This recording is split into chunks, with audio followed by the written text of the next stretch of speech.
What's good, folks? Welcome to another episode of Disguised Coverage, part of the Cover One Sports Network, and the only podcast in existence, I promise to you, I swear to you, that gives you an equal amount of blueberries in each muffin. Very excited for tonight's episode, for everybody tuning in, wizards, witches, muggles, mudbloods, people of Middle Earth, to this episode of Disguised Coverage. It's Chiefs week. I don't know if the Chiefs are considering it Bills week. I don't know if it's there yet. I know the rivalry has been established, but I think the Chiefs maybe don't look at it the same way, or Chiefs fans don't look at it the same way. But as far as we're concerned, this over here in Cover One and on Disguised Coverage is Chiefs week, and we got a big time episode. I'm very excited. In the front half of this episode, we have a tremendous guest who, you guys and girls all know I'm very superstitious. I debated bringing this guest on because I brought him on for the Chiefs playoff game last year, and he was tremendous, but the Bills lost. I don't know if they lost because he was on the show that week. I can't really rule it out. There's a lot of variables, but nonetheless, he's phenomenal. So I brought him back. He's going to be popping on in just a minute. On the back end of this show, we're going to do, as we do here on the in-season episodes of Disguised Coverage, we're going to dive into stock up and stock down for the Buffalo Bills, position groupings, players, tops, who's trending upwards the most, who's trending downwards the most, coming out of the Week 5 38-3 victory against the Pittsburgh Steelers and heading into a pivotal Week 6 showdown in Kansas City. So that's what we got on the docket tonight. And game-deciding matchups on the front end, stock up, stock down on the back end. And that's it for the intro, because I don't like to waste my guest time too much, especially ones that I like this guy. So without further ado, I'm going to bring on tonight's guest of the show, Mr. Matt Lane of KC Sports Network. Matt, welcome to the show. I'm still very uneasy. I don't know if your appearance was what made the Bills lose last time, but nonetheless, I appreciate you joining me tonight. You are fantastic. I gravitate towards people who understand the X's and O's of football and scheme and structure, and you are one of those people, and I appreciate your work, and I'm very excited to have you on. Welcome. Well, thank you. You gotta quit being so nice. I'm gonna start blushing. I'm gonna match my shirt here. You're being way too nice to me. I wish I remembered and knew you were superstitious and like ready for that intro, because like I would have come down here with a suit on, done my best Vince McMahon kind of mimic coming into the camera or something like that. Like I wish I was more ready for this. Like I could have been excellent here to just make fellow Bills fans uneasy, since my last appearance was that playoff loss. I shouldn't have even, I should have just kept that in the vault and not even divulged that secret. But that is 100% truthful. I told you that offline. I mentioned it again here. Yeah, I was really like, man, Matt's awesome. And then I was like, but they lost last time. I don't know if he should come back. But nonetheless, here we are. And, you're rocking the shirt that says KC Sports Network. And I feel like that might be because you do some stuff for them, just in case I'm kind of in that ballpark. Maybe you want to talk about, what you do there and what KC Sports Network is and all the awesome content that you and that brand provide. Oh, well, thank you. Yeah, I mingle. I go out there. I do a few things. Yeah, I do a few things for KC Sports Network. Just a few. KC Sports Network. It's Kansas City sports, all sports. Actually, since last year, since I was on here, if I were to go through and list everything now, we would be here for well longer than you want me on here. Any Kansas City sport that is anything going on in Kansas City that is sport or surrounding cities, college, football, basketball, no baseball yet. Is that really a sport? I don't know where this podcast stands on baseball, so we'll skip that. I'm a baseball guy. I'm a Red Sox guy, and I like the sport of baseball. But I also understand the people who are like, baseball sucks. I'm like, I get it. Soccer's like all Kansas City sports. You need any Kansas City sports coverage, you can just, to make it the simplest, you go to kcsportsnetwork.com, and there it will link you out to everywhere else we go, where we write on our Substack, all the different podcasts we have going on. I myself were one of the founding people for this, have the KC laboratory, the KCSN laboratory right now, where we do all of our own version of our X's and O's stuff. So I appreciate coming on here, because I'm the same as you. I love talking scheme. I love talking X's and O's. That's kind of where the fun stuff comes in. And you don't always get a chance to go out and showcase that with other fans that are going to bring, a perspective from another team that, know just as much, if not more than you, and can teach you stuff. And so I really enjoy that process. So thank you for having me on. I hope it goes as well as last time for me. I don't know. I'm just going to lean into this now. I hope this goes as well for me last time. Maybe a little bit less drama towards the end. We don't have to bring it down to the last, 13 seconds. We can end it sooner. Oh, it's the only one. It's so only one. Mean. I have to get one in. I have to. It's was that premeditated, or did you just think of that? I mean, I was trying to figure out where I could work it in since we started, and I didn't know the best place. Like I came in right here. I'm Disappointing. not a plank. I'm a fire from the hip kind of person. That's why I didn't have the That's Vince fair. McMahon suit ready. That's fair. I'm not gonna lie. I hate it. That was really well done. I I try. I hate you, but also, God darn it, do I respect you right now. Well played. Very well played. With that being said, let's dive right into some Let's questions get regarding this. the Kansas City Chiefs. Now I don't want to. You're just mean and bullish, but regardless, I guess we have to do this show. Actually, I could cancel it. That would be bad. Well, you never Ooh. know. But maybe canceling it, flips the superstitious part and maybe that leads to a win. I don't know. Who knows? But nonetheless, here we are. Kansas City Chiefs head into this game 4-1 after a come from behind victory against the Las Vegas Raiders, down 17-0. Starts out a little bit rough on both sides of the ball, but Patrick Mahomes does some things. Travis Kelce does some things. Devontae Adams does some things in a variety of ways. The Chiefs come out victorious. A couple close games this year, and a disappointing loss to the Indianapolis Colts, where they outplayed the Colts and just had a whole bunch of tomfoolery from sack on third down against Matt Ryan, but it was a personal foul penalty, and so first down Colts, and you got missed field goal opportunities and failed fourth downs and a whole bunch of nonsense. But the Chiefs come into this game in the tops of the AFC conversation and the NFL conversation in terms of you're talking about teams that you are thinking about going to the Super Bowl, not just from the AFC, but from the NFL in general. They're one of the best teams in football. What's the state of the Kansas City Chiefs heading into this game overall? How's this team feeling, and what are your thoughts on this team overall? It's hard. The Andy Reid experience is it's something, right? He's clearly one of the best coaches in the NFL. And this is something that I admire so much about when I get to watch the Buffalo Bills. When the Bills go into a week versus an inferior opponent, from the get-go, they are about to blow them out. It's about to be super fun for you guys as fans. It's going to be just fireworks. As a Chiefs fan, we go into a game versus a team that we are clearly more talented than. That's when we are as clinched up as you can be, because that's where we get the Colts games. That's where we get the first half of the Raiders game. That's the Andy Reid experience sometimes. So going into this game in particular, I think most Chiefs fans feel pretty good because it's two teams of equal talent. This is where you usually, not regular season last year counting, usually get the best version of Andy Reid and the Chiefs. So we feel good about that. It's just they do lay some eggs every now and then. And the hardest part as a fan is to not take that Colts game too seriously, because you see what happens the very next week when they play the Buccaneers and how good they can look when they're focused. So it's just a lot of ups and downs during the year, but you just have to keep your eye on the prize because they've kind of shown enough now that they're going to be good. They're going to be fine. It's just there's going to be some stinkers along the way. In kind of following up on that in terms of they're going to be fine, I'm sure we'll talk about the Chiefs offense, some aspect of it in depth as we get through our game deciding matchups here on this show. But talk about where this Kansas City Chiefs offense is right now versus last year. Because I think there was a pretty loud, it was either a large amount of people or a very loud and vocal minority of people that Tyreek Hill goes and it's a doomsday. It's done for the Chiefs. It's over. Close the curtains, bring everything down, scoop everything up, show's done. And I had a couple tweets this offseason and even in week 1 against the Cardinals where I was like, it's a small sample size, but a team with Patrick Mahomes and Andy Reid, you kind of feel like they're kind of going to be okay. And Tyreek Hill is gone. This offense is different. You're never better when you lose a quality player. Very rarely are you ever, no matter how you try to spin it. Tyreek Hill is gone. But this Chiefs offense, they're finding different ways to accumulate yards, to put points up on the board. They've changed things a bit formationally.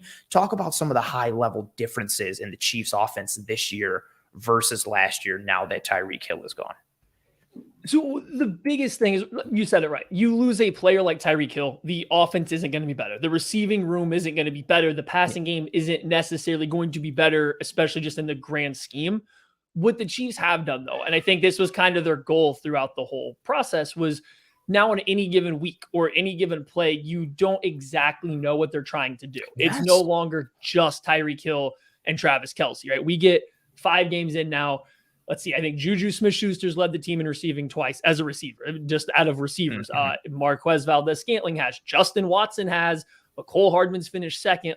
So many different guys are having the quote unquote best game that particular week. And I think that's what they were aiming for, because at times last year, it did seem like the offense could get a bit predictable with Tyreek Hill and Travis Kelce. It's hard to take care of them both, but when that's kind of all there is, Yeah. defenses were finding a way to slow them down.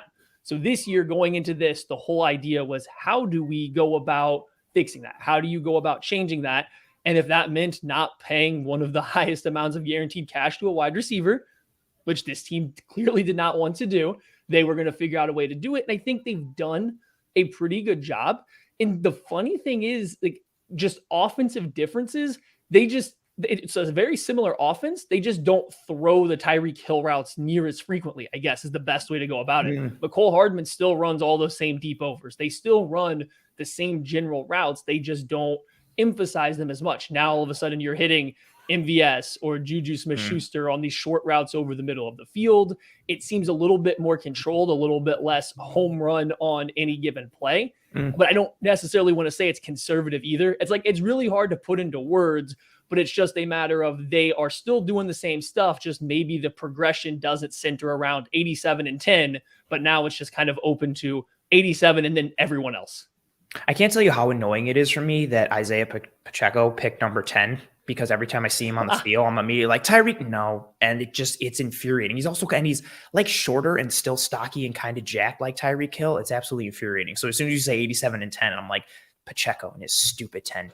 Yeah, it's funny I feel, because of the home run ability of Tyreek Hill and Patrick Mahomes' arm, I think a lot of people think, and it's not necessarily wrong, but I think a lot of people thought that the Chiefs offense these past years, especially last year, was like a deep shot down the field type of offense. And they did take shots and they did stretch the field. But even if you just look at from an average depth of target perspective, Patrick Mahomes this year, his ADOT is 7.9. And you might be going, well, yeah, it's because they don't have Tyreek Hill. His ADOT last year was 7.6 in the regular season.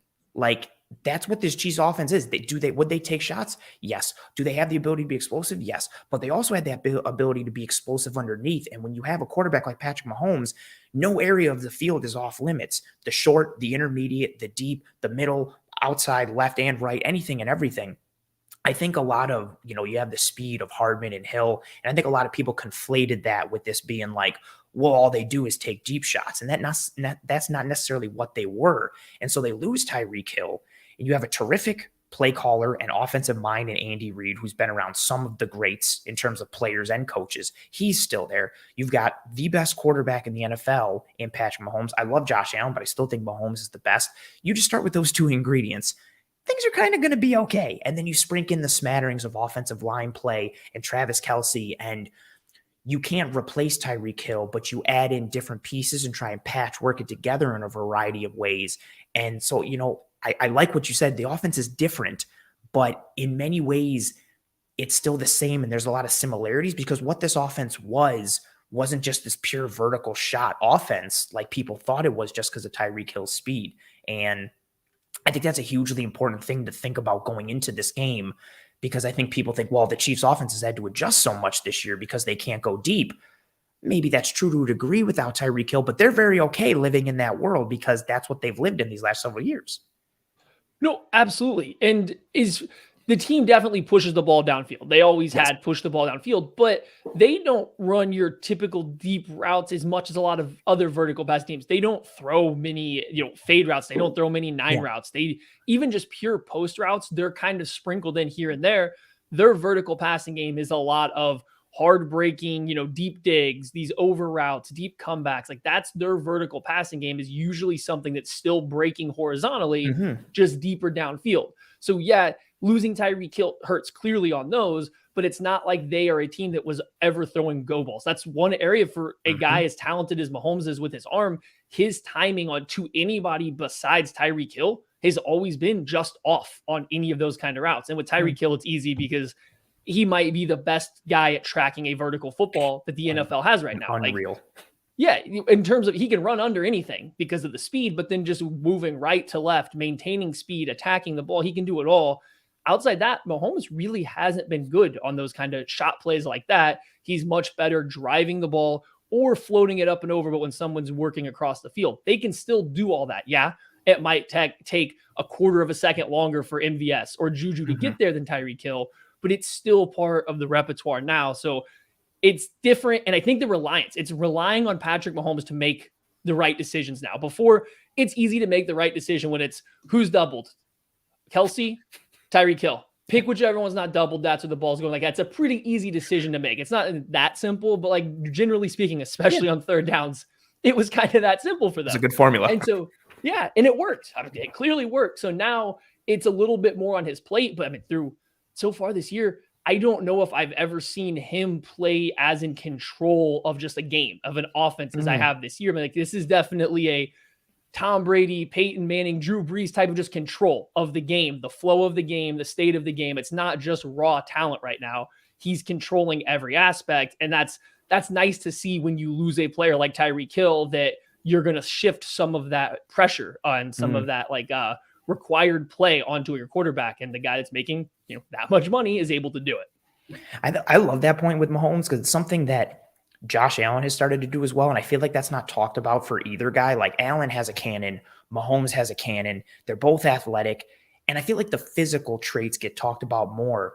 But Josh Allen has progressed so much from the neck up as a quarterback. And I think you see that with Mahomes as well. I think Mahomes started higher in the mental game than Josh Allen did, but he's progressed as well. And you just see, to your point, like with both of these quarterbacks, it's just control. Whether it's pre-snap adjustments, whether it's adjusting post-snap, reading what's going on in front of you. You thought, oh, you know what? It's going to be cover 3. And then it's not. They're like, oh, okay, cool. So that side of the field's done. Let me go over here. Boom, completion. Like, it's almost robotic at times within that athletic structure and creativity. And control is the perfect way to put it. I also like some of the clips you put together and tweeted out from that Raiders game, if we're talking about stretch, what Kansas City's able to do horizontally, how they're able to stretch the field horizontally and create windows and areas of opportunity for themselves there. Like, I think that's also a piece to watch for Kansas City in general, but going forward as well. I feel like when you talk about speed and explosive ability, I think people a lot of times just think vertical stretch, but there's that horizontal stretch as well. Or if you do have players that create vertical stretch and you're pulling defenders out of zones, now all of a sudden you have vacated areas underneath in the intermediate, and now you've got more room to work with underneath and create explosives in that area. Very interesting point. I'm sure something like that will come back to rear its head as we talk about our matchups. Real quick, Matt, I got to pull up the super chat. I delayed it a little bit. Thank you very much, Dylan, for being here, and thank you very much for the donation. Greatly appreciate it. Dylan's got a Bills comment here. He says, one of my favorite differences I've noticed this year is that even without a run game, which is true because the Bills have not had a run game, this team on offense and defense plays mean, like they are mad and they play angry, and I love it.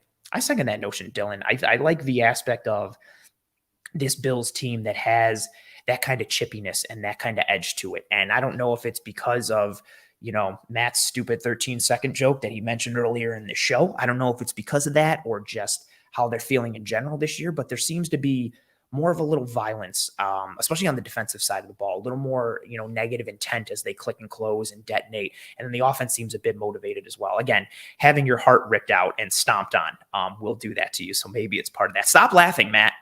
Stop. You cannot laugh at that joke. You are not allowed. I at least muted myself. People didn't have to hear me laugh. I saw it. I see your mannerisms, and it's just as disappointing. No, but I appreciate you. But nonetheless, should we dive into it? Game deciding matchups? Yeah, what do you think? Yeah. Yeah. Real quick, I just want to say, for the comment from Dylan, it surprises me that hearing from Bills fans that you, as fans, you guys kind of don't see the Bills as a physical team as of last year, because only seeing them when they play the Chiefs, they look like a very physical team. Like, they are a team that out-physicaled the Chiefs both times they played, especially the defensive side of the ball, right? So it's interesting to see that, as a fan base, you guys kind of think that they took a big step forward in that regard, because that was just something that I, especially from the regular season game, remembers they pushed the Chiefs around quite a bit. And even in the playoff game, I don't think either team really physically imposed on the other. It was just an offensive showdown, but I never considered the Bills more of a, finesse team, even as of last year. Than now. And it sounds like, maybe that's a little something that you guys have as fans. So it's just interesting to see. I think it's also tied to, I think teams that usually stop the run and are able to run get more of that association with being physical. And the Bills, even last year, had issues stopping the run, especially they were going light boxes, but they didn't have an interior presence. They weren't strong necessarily and physical in the spine of the defense. And then you combine that with being, a pass heavy offense. I think that's where it comes from for most fans. And especially in the losses, what you would hear whenever the Bills would lose, fans are coming out of the woodwork to say this team is soft. not even mentally, but like physically. Like that was, especially when you chuck up, you know, you lose to the Jacksonville Jaguars because they bully you in the trenches. You lose to the Indianapolis Colts because they just run gap scheme and muscle you left and right and beat you up. I think that's where it kind of comes in. But see, that's a really interesting point as well. Like, when you're in the trenches, like with a specific team, sometimes you kind of get numb or like not head in the sand purposefully, but you don't hear or see what like that outside perception may be on your team. It's very, very, very interesting. Well done. See, you're starting to. I was down here on you because of the joke, but yeah, things are going well. Things are going well. We're bringing it back for now. We're reeling it back in. I was gonna say for now until like 5 minutes from now. I'm like, you're done, and I drop you out of the show. Game deciding matchups. Bills, Chiefs. This is what we're going to do, folks, in case you don't know. We're going to start. So each one of us, myself and Matt, we each have our top 3 game deciding matchups. We're blind to each other's answers. We could have the exact same top 3 in the exact same order. We could be completely off the mark for each other. We have no idea. I'm going to let Matt go first because he is the guest. I'm going to comment on his. He will comment on mine. We go back and forth. We may overlap. We may not. We may yell and scream and fight. Who knows? The possibilities are endless, limitless here on this show. For those of you playing at home and here in the live chat, you know we love the engagement here on the show. So as we start to bring up these game-deciding matchups, let us know in the chat. You know, great point, awesome point, terrible point. Matt's awful. Anthony's fantastic. Little things like that. Anything that compliments go a long way. And also let us know your game-deciding matchups as well. Like, what are you clued in on? What are you keyed in on? What are you focusing on in this game in terms of what will decide this game the most? That's the game that we're playing. That's what we do week in and week out. Crack the knuckles. Deep breath. I know. Pressure's on. Spotlights are on. Lights are shining. All right. Chin straps ready. Dude, that was well played. Nice prop. Nice prop usage. You're crushing it. All right. Start with your number 3. You are the guest. You go first. What is your number 3 most important game deciding matchup for Bills versus Chiefs? Okay, you had mentioned something earlier, and I want to come back to it now. Steve Spagnuolo versus Josh Allen. I do think Josh Allen is clearly getting a lot better on the mental side of the game, pre-snap, post-snap, all of it. However, and this is probably similar with any great young quarterback right now, but that is how you're going to beat some of these guys. I don't think the Chiefs can sit there and cover the Bills receivers for 4 seconds every single play. I don't think there's any ability for them to do that. I don't even know if I think the Chiefs pass rush can particularly beat the Bills offensive line consistently enough to just like let them go out there and rush forward. So it's going to be Steve Spagnuolo doing his whole kitchen sink act and just throwing every single thing at the Bills and hopefully rattling Josh Allen kind of early in the game. This is what happened not last year in the playoffs, but the year before. It kind of seemed like just after the first quarter, Josh Allen was unsure of what was about to happen, where pressure was coming from, if it was coming. So I think that's the Chiefs really only not even significant, but like the Chiefs' best chance defensively to come up with a game plan to stop is going to start with just what does Steve Spagnuolo have cooked up to beat the mental side of Josh Allen's, passing process. Do you expect, so this is partially related to my number 3 as well. This is very funny. Okay. But before I get into the specifics of mine, do you think in terms of Spags kind of cooking things up for Josh Allen, do you see that as more of more exclusive to third down scenarios, or do you think he tries to throw more things at him on first and second as well? If this is a game that the Chiefs kind of see as super important, not necessarily must win, but a game that they really want, it will come whenever. That's a Steve Spagnuolo staple is 1st and 10 from the 20 on either side. Doesn't matter. Here it is. Here comes cover 0, just out of nowhere. Like, right. He tries really hard to break tendencies. So it doesn't matter. 1st down, 2nd down. I would anticipate if the pressure is working, it will be a lot on 3rd downs. But like, that's kind of the glory of Spagnuolo. There's plenty of faults, but what he does best is he kind of mixes stuff up a lot. And I think this is a game where they might need it if they want to not have to score 40 something to win the game. Very fair. Very fair. So I asked that question because it is related to my number 3 as well. Again, to kind of piggyback off of yours, Steve Spagnuolo is so creative with his designers. And if you get into situations where you are predictable, he's got something cooked up. Like he feel like he's that guy who he's just like waiting to get you in a certain scenario because he's like, oh, I have the best call if they get into like 3rd and 8. And then you're in 3rd and 8 and he's like, yes. And he goes to me. He knows what play is on the chart. He knows what he wants. Like his designers are so creative in terms of what he does, and it's chaotic, but it's also controlled. It's organized. You can tell that there is a design to it of how everything connects and functions together, of how the front and what happens up front ties with what happens in on the back. Like, he's a very good architect in terms of like the chaos and in terms of what he tries to cook up. He's somebody that you cannot allow to kind of get into a rhythm and make you predictable, so that he can kind of get into his bag and just call whatever he wants and really get into that flow. And I asked the question about third down because my number 3 is who wins the battle on third downs. And part of that is, so we'll start with like the high level piece of it. This one part, this is just like a random stat, and it's absolutely wild. So on 3rd and 7 or more, conversion percentage in 2022, the Chiefs are converting at 52% on 3rd and 7 plus, right? That's the most in the NFL. The Bills are second at 48.1, which is also crazy. The NFL average is 24.5. Goodness. Converting on 3rd and 7 plus. 24.5. The Chiefs are at 52%. The Bills are at 48. And then overall, in terms of third down conversion percentage as a whole, the Bills are number 1 in the NFL at 55.7. The Chiefs are number 2 at 52.5. So in lockstep with one another. Also, if we're looking at third down passing, the Buffalo Bills are first in DVOA in terms of passing on 3rd and 4th down. The Chiefs are 3rd. They're just in unison in how they're able to execute on third downs. Something's got to give on either side of the ball. And I start with the Bills offense side of it first. They have to stay ahead of the sticks. I see that 3rd and 7 conversion percentage. I'm like, 48%, that's fantastic. I don't think you can live in that realm if you are Josh Allen and the Bills defense. Could it work? Sure. But I think there's just a level of risk reward that I don't think you necessarily want to play into. I don't think you want to give Steve Spagnuolo the opportunity to run whatever simulated pressure or creeper or mix up whatever coverage in terms of who he wants to lock on what side. And is he going to bracket? Is it going to be man? Is it going to be zone? Like, especially with how much the Chiefs have lived in, too high coverages this year, which naturally give you more versatility on the back end. If you're rolling into those coverages, the Bills live in that world as well. The Chiefs come into this year second in the league in terms of too high coverages. So middle of the field, open coverages at 58%. That's the second highest clip in the NFL. The reason it's the second highest clip is because the Bills are first at 60% in terms of too high coverages there.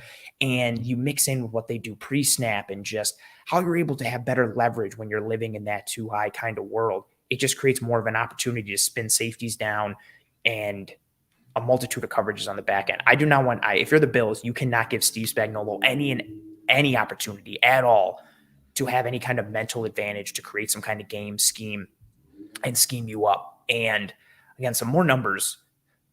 I'm not like a complete numbers guy. I'm a film guy. I marry it with the metrics, but some of these are absolutely wild. So just from a third down perspective, these are just third down numbers. Josh Allen and Patrick Mahomes. Josh Allen is these are modest. 16th in attempts on third down with 42. Patrick Mahomes is 12th in attempts on third down with 46, right? So keep those numbers in mind.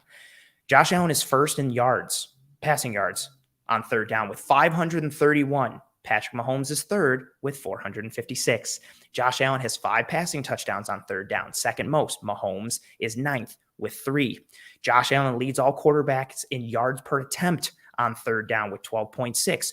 Mahomes is 7th at 9.9. Josh Allen is second in quarterback rating on third down. Mahomes is 10th, but it's still amazing. It's 108.6.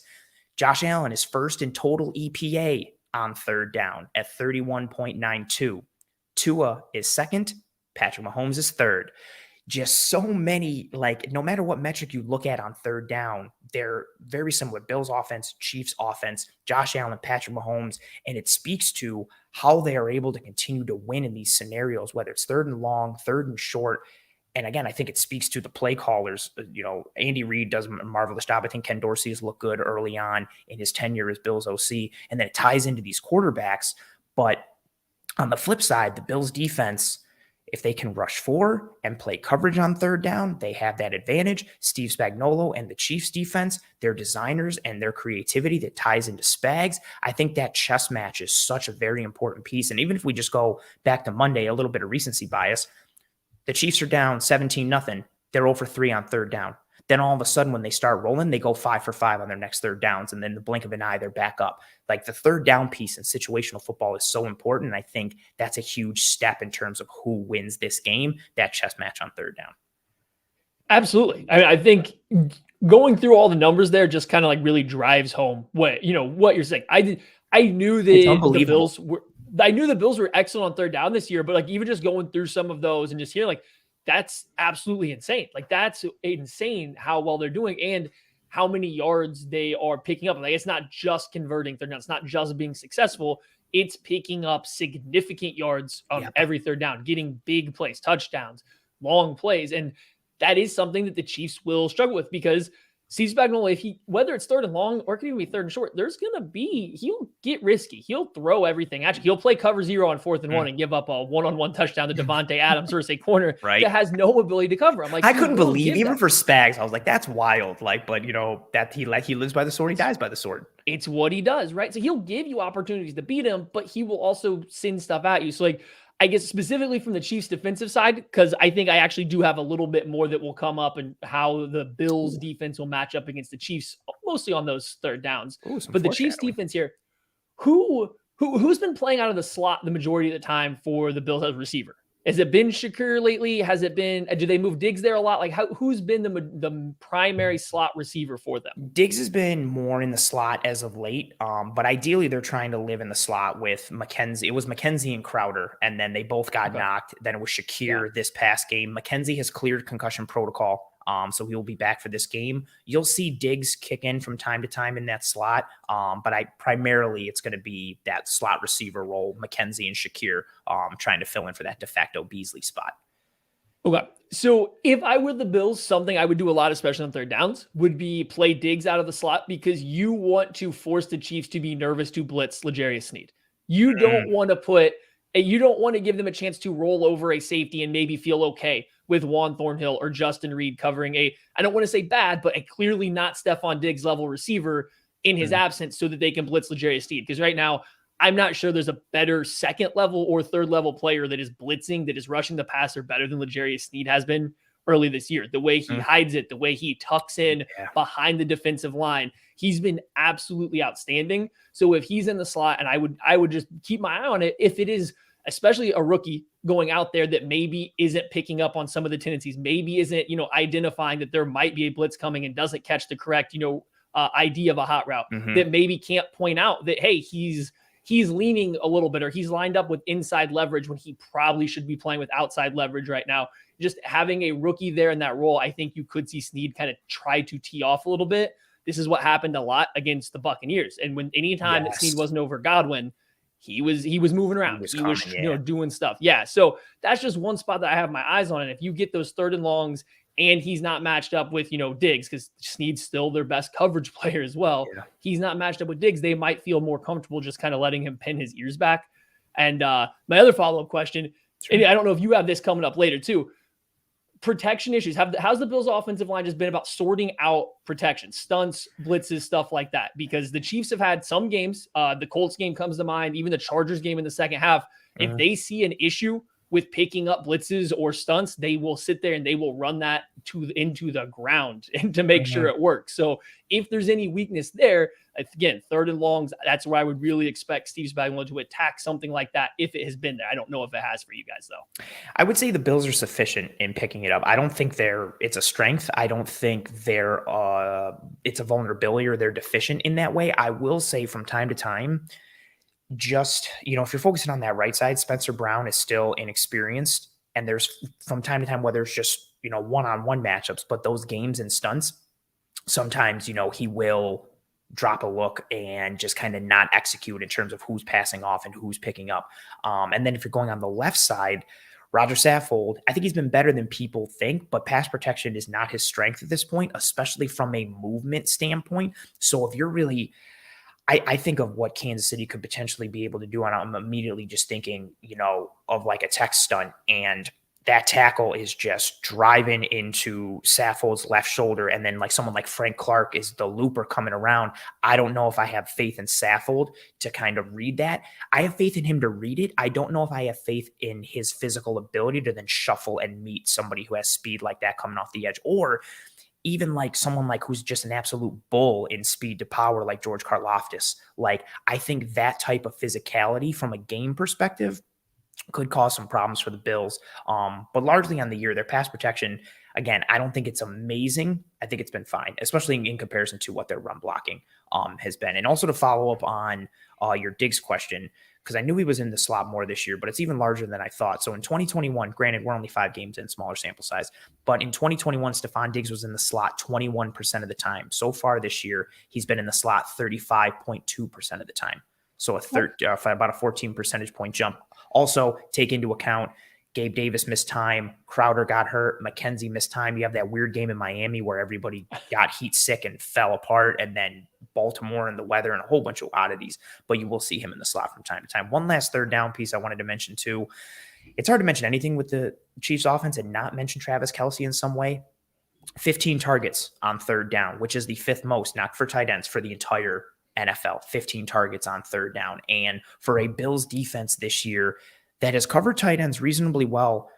Granted, when they covered Mark Andrews in week 4, that was a weather game and it was a little wonky, but the Bills defense is first in DVOA versus tight ends this year, allowing only 37.3 yards per game in that aspect. But yards aren't necessarily the end all be all, as evidenced by Monday night when you can have 7 catches, 25 yards and 4 touchdowns. So it's just another little wrinkle. I love that. I love that piece, all of it. Just like third down in general is such a key piece, but then you tie in what the Chiefs want to do on defense with Spags and Snead and what they could do with games up front. How did the Bills respond to that? And then the flip side, like what the Chiefs can do and how they can attack and what Travis Kelce can be and what the Bills have done so far. And there's just from like a football perspective, that even just that piece is so fun and exciting from a chess match perspective.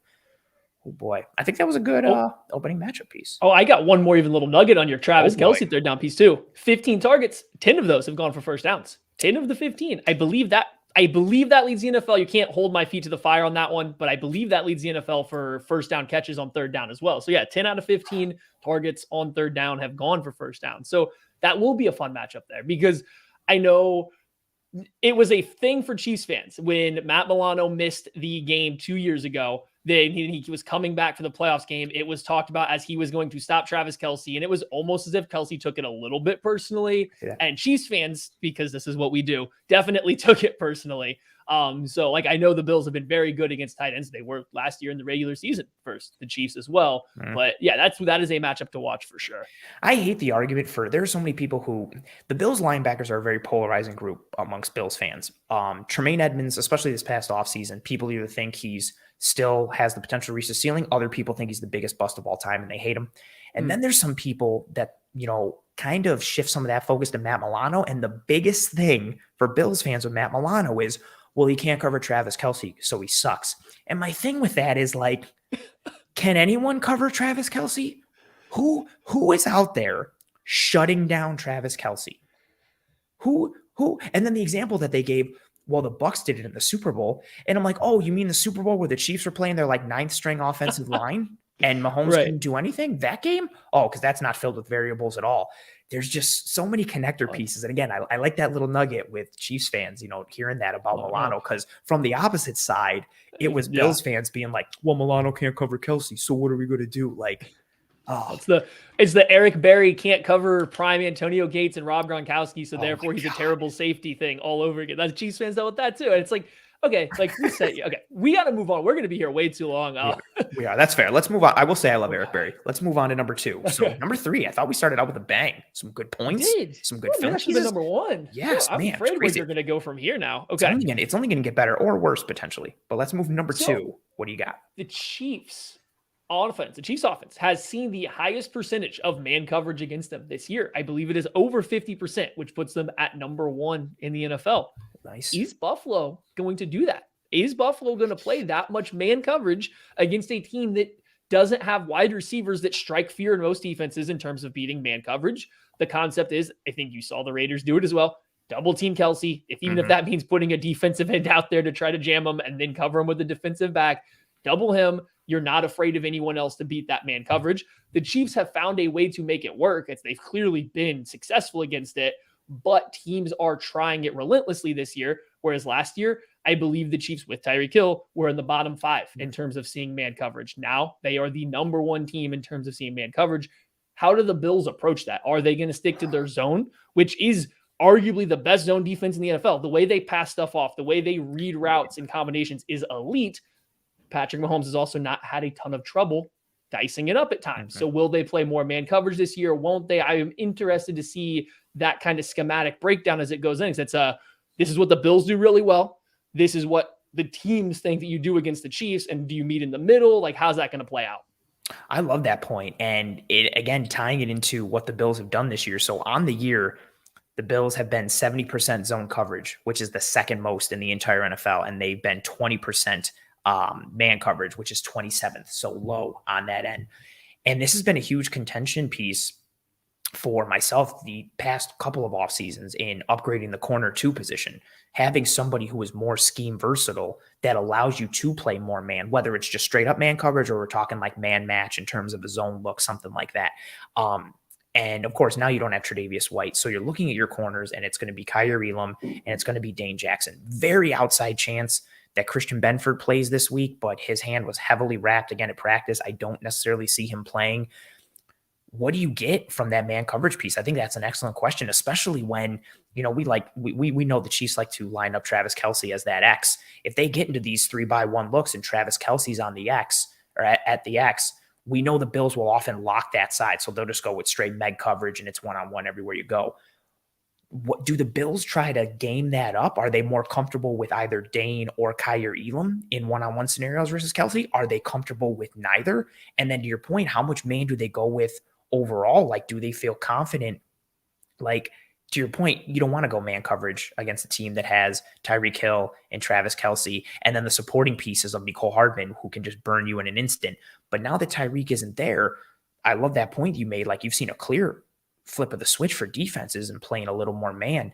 And you take some of the strengths that someone like Kyer Elam has with that ability to play press man. He's much more comfortable there than he is living in off coverage. Ooh, I like where your head's at. That's also a piece for me as well. Not holistically my number 2 point, but a part of it, because part of that whole scheme versatility piece, same thing with when the Bills are going to have to play teams like the Chargers or the Bengals. Well, the Chargers, when they're healthy, if they're ever healthy, they're just cursed, I guess. But when you have the teams with those weapons pieces paired with the quarterback, if you play the Bengals, can you man up at all against T. Higgins and Jamar Chase and Tyler Boyd? What do you do against a Keenan Allen and a Mike Williams? The Chiefs, what do you do against Mahomes and Kelce? And Juju's been banged up, and I know people like to make fun of him because of his TikToks. Juju's a better route runner than I think people give him credit for. And there was a time when he was a really promising prospect, but I think that one fumble in his second year that kind of cost him some stuff against the Saints sticks in people's minds and all the TikTok foolishness, but he's a better route runner than people give him credit for.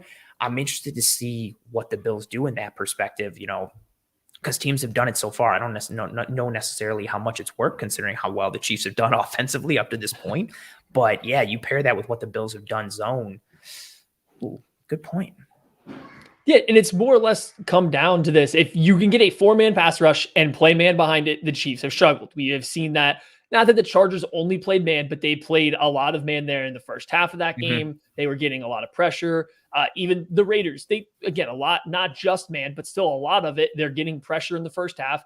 The Chiefs are struggling to work through their Andy Reid scripted 15 plays. Then they're struggling to make those instant adjustments to trying to get the ball out quick versus man coverage when they don't necessarily have the weapons that are going to uncover quickly versus man coverage. Now, fast forward to the second half of both those games, they come out, they figured out a little bit, right? They come out, the offensive line plays a little bit better. They start getting some quicker concepts going and they start figuring it out. But I'm just interested if the Bills will be kind of the first team on the year to say, nope, we're really good in zone. So we're going to play zone and see what this new offense looks like versus our zone defense, or if they are going to kind of go the way of everybody else in the league and just try to lock these receivers down. That's a huge piece. And that's, again, I like the specific aspect, and it ties into, my second point. Like I mentioned, I'm very interested to see what this version of the Chiefs offense plays like against this version of the Bills defense. I want to start with personnel pieces as well. So the Kansas City offense, personnel usage, 2021, 66%, 11 personnel. This year, 52%, 11 personnel. So like a 14 percentage point drop. 2021, 20%, 12 personnel. This year, 25%, 12 personnel. So an uptick in 12. And then 13 personnel, they're pretty much same again in 5 and 5. We've seen more Gray, we've seen more Bell, we've seen more 2 tight end sets. We've even seen Travis Kelce block a little bit, like a legitimate blocking tight end at times, like, which I didn't think that was going to be a thing, but that started to become a thing a little bit. You've seen this tweak a little bit. The 11 personnel piece is huge, right? You're living in 11 personnel 66% of the time last year. You drop it down to 52%, so a 14-point percentage drop. And then again, you're looking at Mahomes. I mentioned it earlier. His ADOT last year, 7.6. This year is 7.9, so not too much of a drop off. And then you look at his directional throwing. Honestly, it's not too much of a change from last year as well. This year, 9.5% of his attempts over 20 yards. Last year, it was 10.5, so 1 percentage point difference. This year, 21.7% between 10 to 19 yards. Last year, it was 18.1, so about almost a full 4 percentage point change in attacking more of that intermediate.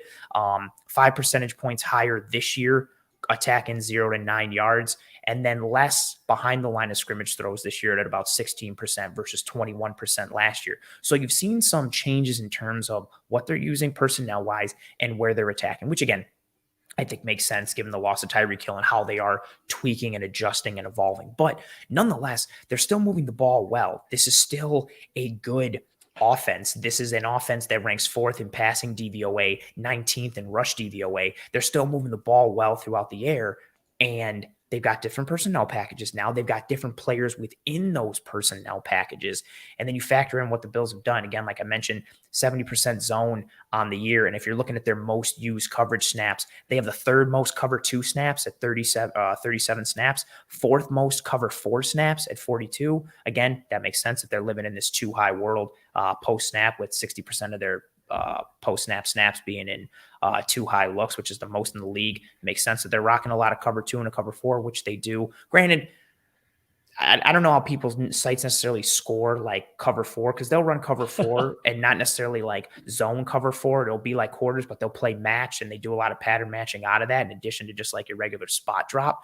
But seeing what the Bills are able to do athletically and also physically, like having someone like Taron Johnson helps, where you don't have to swap out your nickel corner for a linebacker if the Chiefs want to go with more heavier personnel, if they want to go more 12 or they want to go more 13. You have a nickel corner in Taron Johnson who can cover, but who can also fit the run with physicality and violence. That helps a little bit to be able to kind of play those games. But that's another chess match piece. What the Chiefs have done, running more Y insert, with 2 tight end looks and kind of getting physical and getting upfield with the running game a little bit. It's like you said, it's similar, this Chiefs offense, to what they've done in the past and last year, but there are different tweaks. And it's same with this Bills defense. They have a bit more bite. They don't have Micah Hyde. They've got a rookie corner. They don't have Tre'Davious White again, and they've got more horses up front. Can they fit the run with just their light boxes and their front and continue to drop 7 into coverage? Like, that's the biggest piece. Can they fit the run? We know the Chiefs have made somewhat more of a commitment to running the ball, especially against light boxes. And we saw some things, work out for Jerick McKinnon at times, and maybe they'll get on the Pacheco train, who knows, at some point. But that chess match, again, can they fit the run with light boxes? What do they do coverage-wise? How do they handle these changes in Chiefs personnel and these changes in where the Chiefs are attacking versus who the Bills are naturally? So you're going to make me go bust out some numbers now too, because this is personnel related here. So the Bills essentially only ever play nickel, right? Like, and depending on like where you're getting your information from, Von Miller's listed as a linebacker, which is very annoying. I hate that. Find a lot of analytics are getting you guys as a 3-3-5. Oh my Lord. I hate it. Right. So it seems like the Bills are pretty much always in nickel, though. There's always 5 defensive backs, seems to be a common denominator, or the vast majority of the time. The Dolphins and the Ravens both had their most success attacking the Bills' nickel defense here out of 21 personnel with a fullback. The Dolphins came out, ran 10 snaps, half were passes, but they had their EPA per play was 0.25. I think the Ravens had like 25 plays or something out of 21 personnel. They didn't throw the ball as much, but that was still their formation that had they had their best EPA per play. So there's clearly something there with some of these teams that found a little bit of success against the Bills going heavy. But it's funny.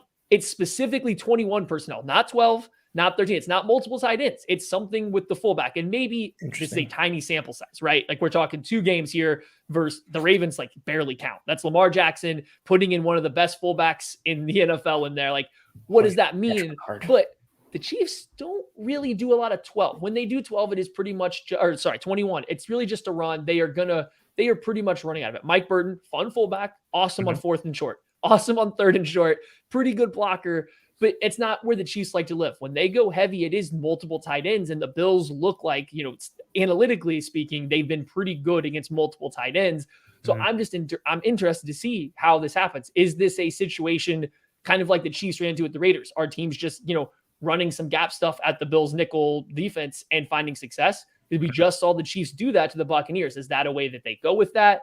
Or is it just purely coincidental that those 2 games happen to see the same formation that had success out of it based on, a couple big plays in the Miami game and then Lamar Jackson and Patrick Ricard being both really good? I don't know. I just found that interesting that the multiple tight end sets were handled very well, but adding a fullback seemed to be a little bit of a wrinkle for him.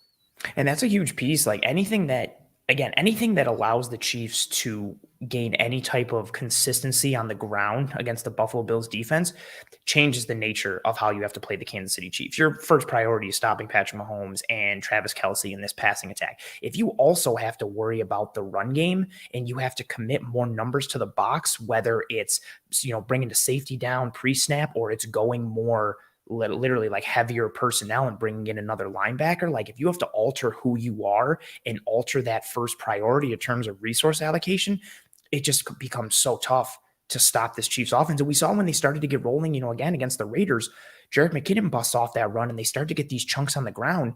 Things just start to loosen up a little bit on defense. And then the Chiefs, if they can run the ball, all of a sudden that easy button in the RPO becomes a little bit more available. And then all of a sudden you're living and dying by the RPO. If you're that Bills defense, that's a very scary thought. Like that run opens up. We've talked about it so much on this show, like of what the run game could do for the Bills offense. It's very similar to that Chiefs offense. If they can run the ball and attack these light boxes and just move some things, like that's not a world you necessarily want to live in. I don't like that. It makes you sad. You ready for point number 1 then? I think it kind of tails into what we're talking about. I think we should stop here. I don't think we should do number 1. Just go. Okay. Well, this is good. Thanks for having me on. Have a good one. Okay. Let's do it. The biggest thing, it's cracking the neck. The biggest thing for me here, this is gonna, I think a lot of points are going to be scored. Again, there's a spoil. I don't know if you're going to ask me to predict the score. I think this is going to be a high scoring game. Predict it real quick. What do you think? Oh God, I haven't even tried to go about this. Chiefs 38, Bills 35. Okay. That's probably too many points. That was an on-the-spot pick. That sounds like way too many points saying it, but I've also seen the Chiefs and the Bills both play games like that. Anyway, here we're going back to this.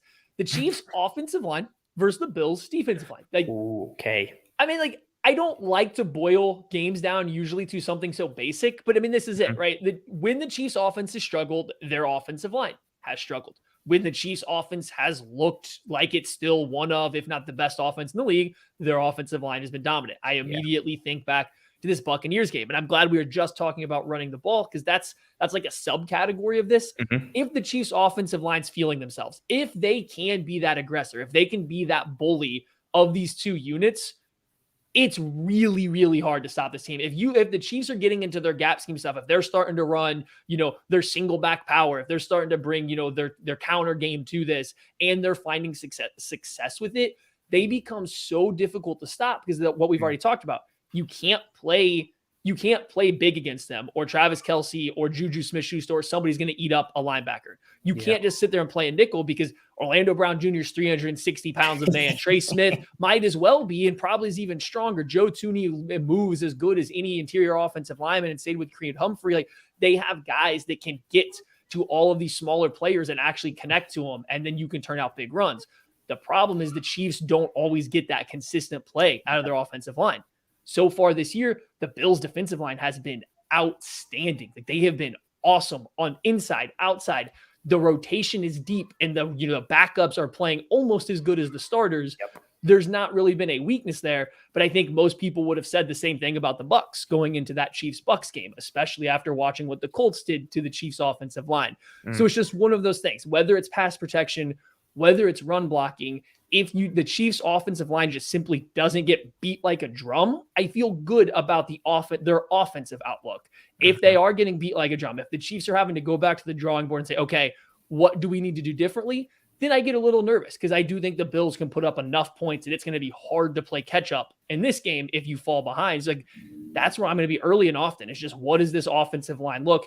It sounds like Trey Smith is playing again. He missed last week versus the Raiders. It sounds like he's back at practice now. That's good. He's still injured. His ankle, it's going to be listed as a pec. It's his ankle right now. His mobility is not as good as it normally is. So like, that's something to keep an eye on, but he was still pretty darn good versus the Bucs. And that run game was clicking.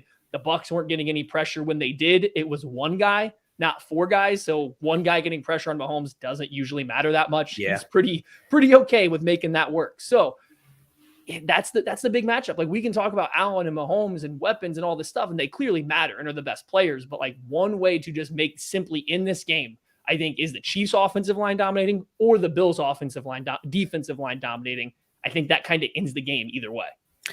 That's almost super on point to what my number one is as well. I have a follow-up question though for you. So this interior, you've got Tooney, you've got Creed Humphrey, who Bills fans love. Bills fans wanted Creed Humphrey instead of Boogie Basham in that draft 2 years ago.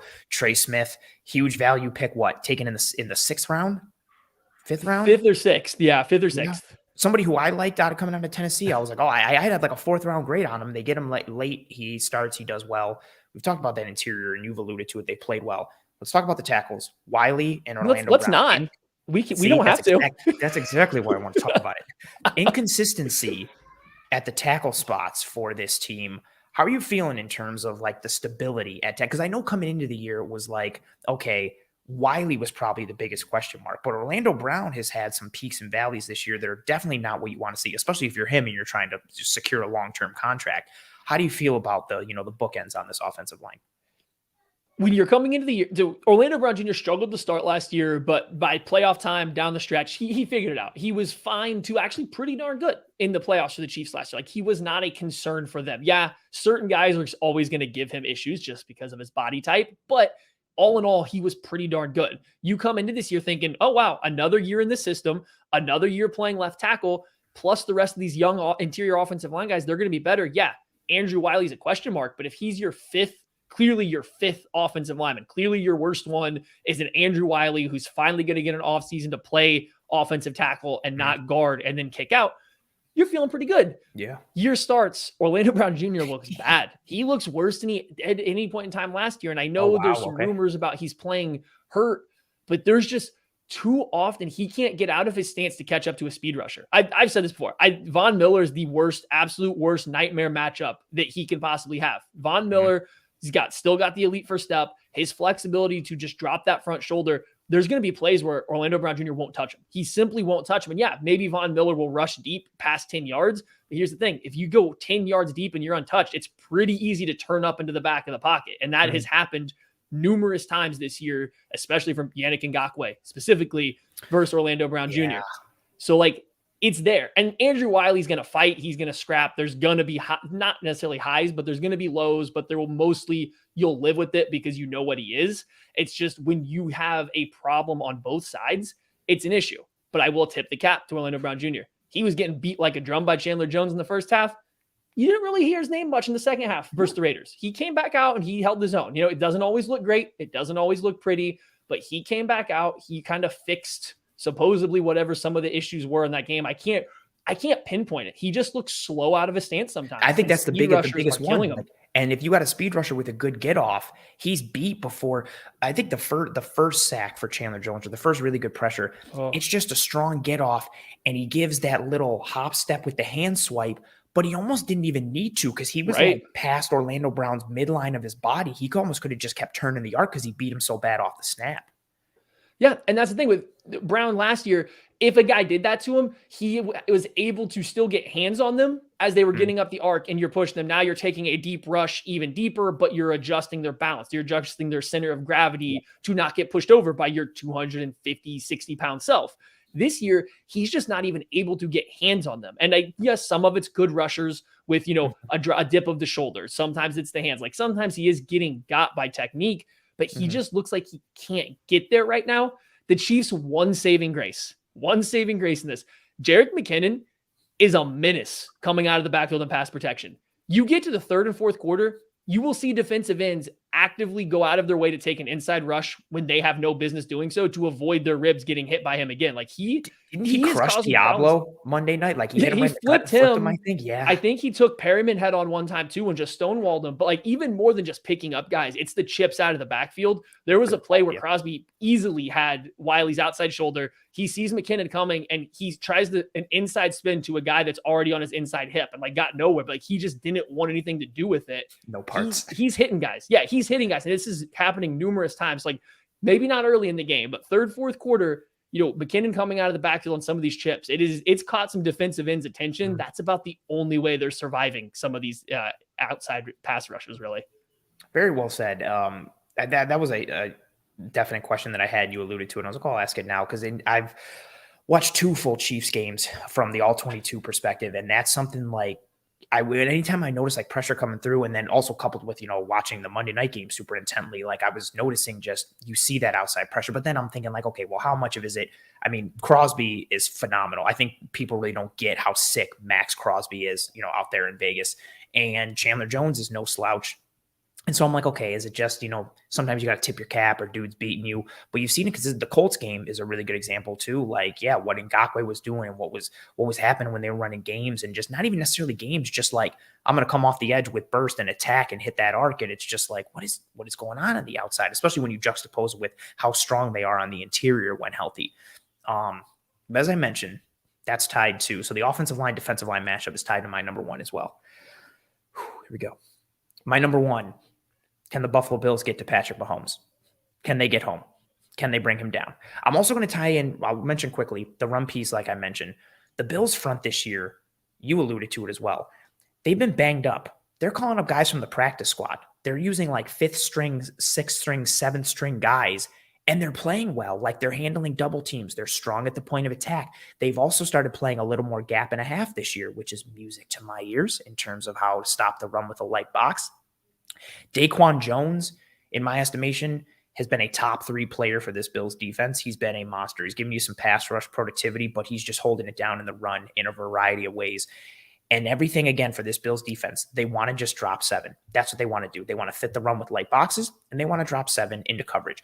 So much of what their front does affects everything because you can only have those numbers in coverage if you're able to fit the run with lighter boxes and not have to commit another body there. You're only able to play 7 in coverage if you can get pressure with 4. You don't have to blitz if you can get pressure with 4, so on and so forth. And this Bills front has been stout against the run, and they've been good from a pass rush perspective. They've only had to rush 4. They second in the league going into last week at like a 10.2 sack percentage. And considering they're only rushing 4 the heavy majority of the time, we've all heard the numbers of, they've only blitzed once and look at everything. I'm not even going to get into the numbers. The numbers speak for themselves. The film speaks for itself. What also speaks for itself is what Patrick Mahomes did last year against the Buffalo Bills in terms of being pressured. So in week 5 versus the Buffalo Bills last year, again, a game the Bills won, they sacked Mahomes 3 times. He was pressured on 25.4% of his dropbacks. He dropped back 63 times. He was pressured 25.4% of the time. But the percentage of pressures converted to sacks was only 12.5% in week 5. That's very good. For reference, Josh Allen last year, of all the quarterbacks with at least 20% of dropbacks, there were 40 of them.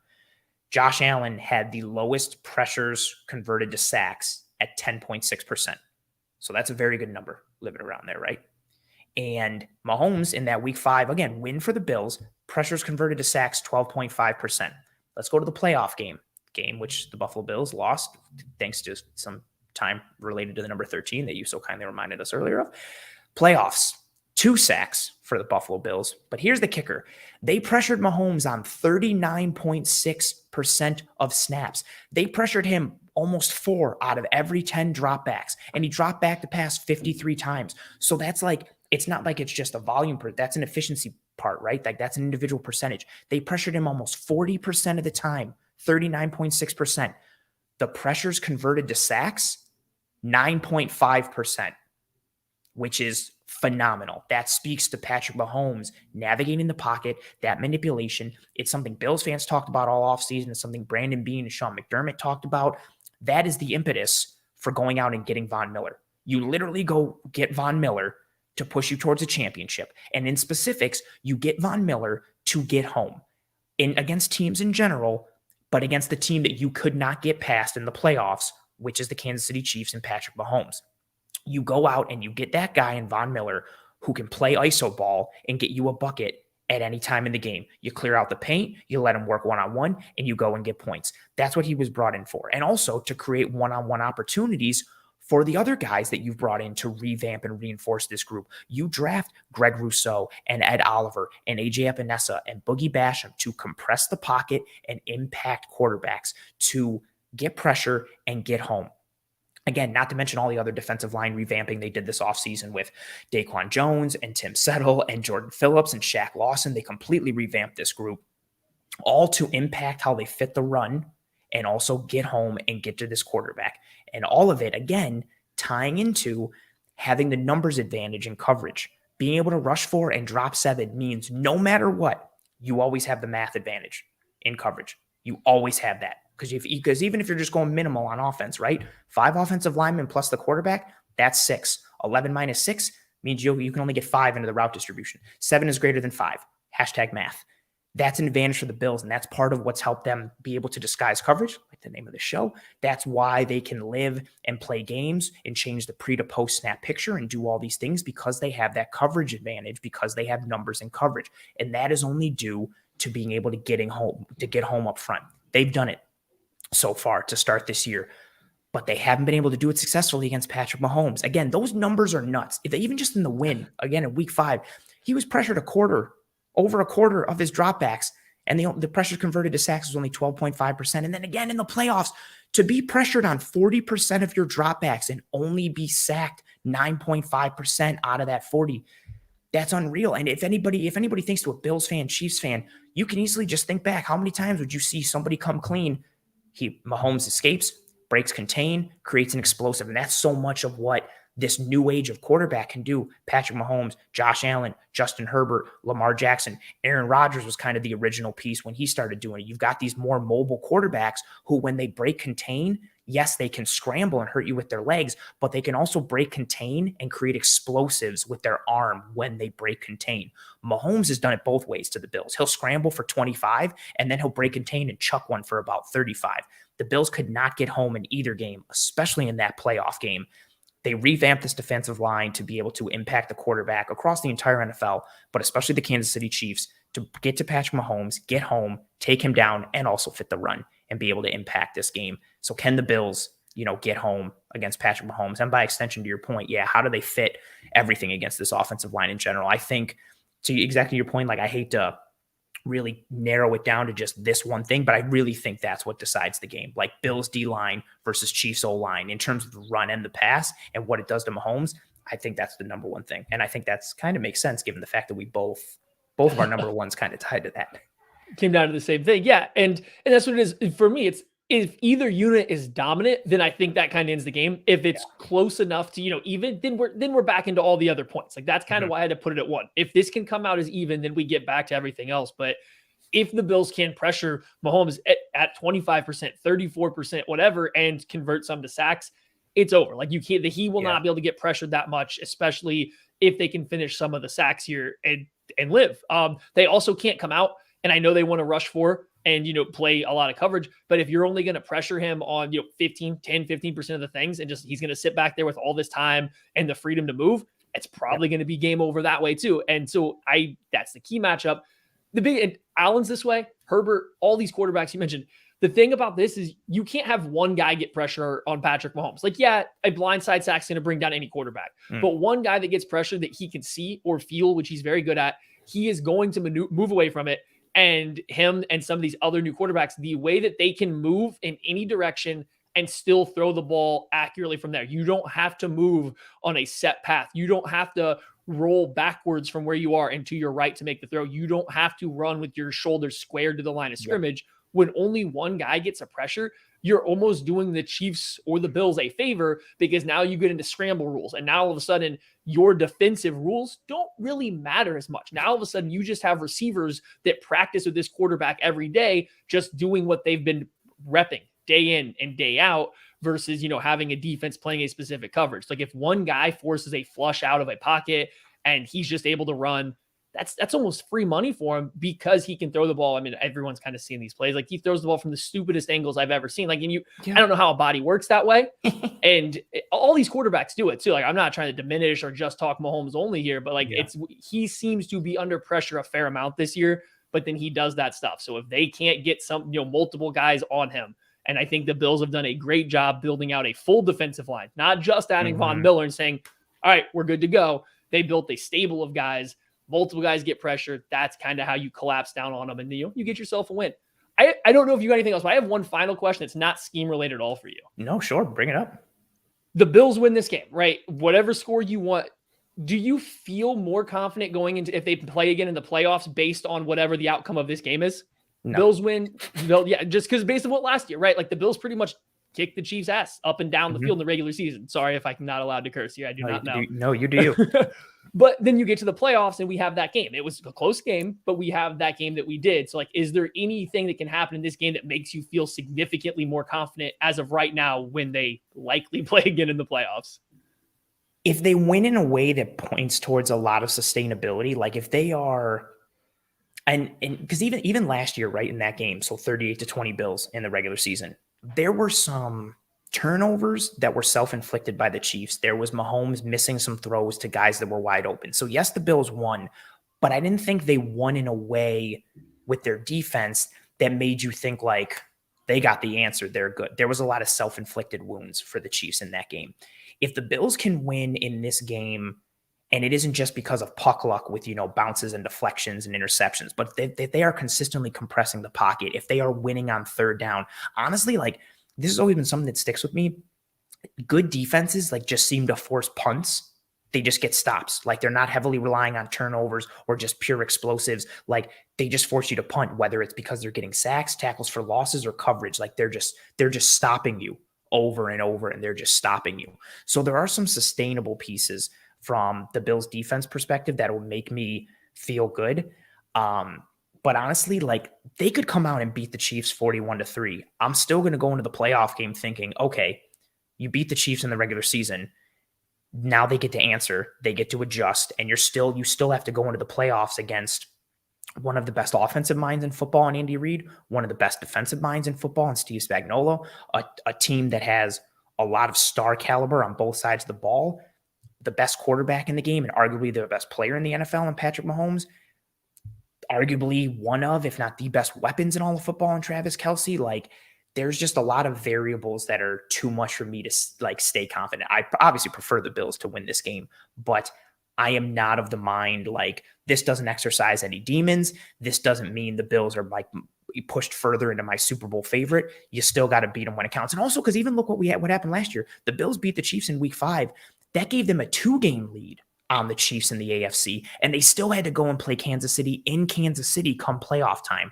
I will feel nothing but anxiety and paranoia until the Chiefs are dead in the ground in the playoffs and the Bills have advanced past them. So there are some things that'll help me a little bit, but no, I'm still like, it helps, but there's still a lot that I'm like, it doesn't matter. I need to see it come playoffs. Fair. I get that. We battled the Patriots there for a long time, so I fully understand that. Like you gotta see it when it matters to finally. And I think you had that too. Like speaking of the Patriots, like you had it with Peyton Manning and the Colts. Like they get some regular season wins, but everybody was like, yeah, but they can't beat them in the playoffs, so it doesn't matter. And like that would happen over and over. You knew that was your kryptonite, or that was the dragon in the castle that you could not slay. So it needs to happen in the playoffs. For me, I am, but also again, like you're talking to a Bills fan, although I am very objective in everything I do, but you're talking to a Bills fan and a Red Sox fan. So even though the Red Sox have won some World Series, I grew up with nothing but the rug being pulled out from under me time and time again. I know nothing but anxiety and nausea and paranoia. I feel secure in nothing in my life because of even let's tie it back to the playoff game. You made the joke. 13 seconds. That should have been done. That's game. Done. Done. And I didn't even feel secure in that. My wife looked at me and I was like, don't say anything. Don't say anything. And she's like, but this looks pretty good. And I was like, no, Mahomes has a cannon.